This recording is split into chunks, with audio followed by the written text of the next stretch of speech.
అష్ట హనుమాన్ క్షేత్రాల రక్షణ వలయం. పురాతన కాలంలో హైదరాబాద్ నగరం చుట్టూ హనుమంతుడి ఆలయాలను ఒక రక్షణ వలయంలా నిర్మించారని ఒక విశ్వాసం ఉంది.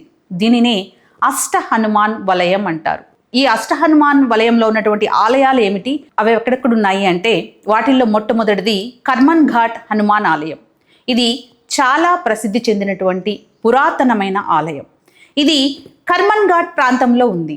ఇక్కడ హనుమంతుడు రౌద్ర హనుమంతుడిగా ప్రసిద్ధి. రెండవది కేసరి హనుమాన్ ఆలయం. మూసీ నది ఒడ్డున జియాగూడలో ఉంది.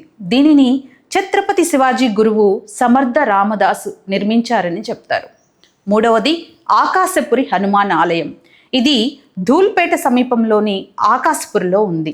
ఇక్కడ 51 అడుగుల ఎత్తైనటువంటి హనుమంతుని యొక్క విగ్రహం ప్రత్యేక ఆకర్షణగా నిలుస్తుంది. నాలుగవది తాడ్బండ్ హనుమాన్ ఆలయం. ఇది సికింద్రాబాద్ సమీపంలోని తాడ్బండ్లో ఉంది. ఇక్కడ స్వామివారు స్వయంభుగా వెలిసారని ప్రతీతి.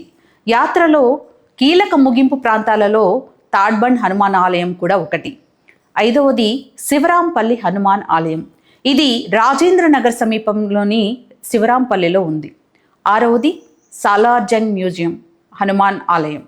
మ్యూజియం సమీపంలోని పాత బస్తీ ప్రాంతంలో ఒక ప్రాచీన ఆలయం ఉంది. ఏడవది ముషీరాబాద్ హనుమాన్ ఆలయం. ఇది ముషీరాబాద్ ప్రాంతంలో ఉన్నటువంటి ఆలయం. ఇది చాలా పాత ఆలయం. ఎనిమిదవది గౌలిగూడ హనుమాన్ ఆలయం. గౌలిగూడ చామన్ దగ్గర ఉన్నటువంటి ఈ ఆలయం భక్తులకు చాలా సుపరిచితం. మరి ఈ ఆలయాలన్నీ నగరాన్ని దుష్ట శక్తుల నుంచి మరియు ప్రకృతి విపత్తుల నుంచి కాపాడతాయని భక్తుల నమ్మకం.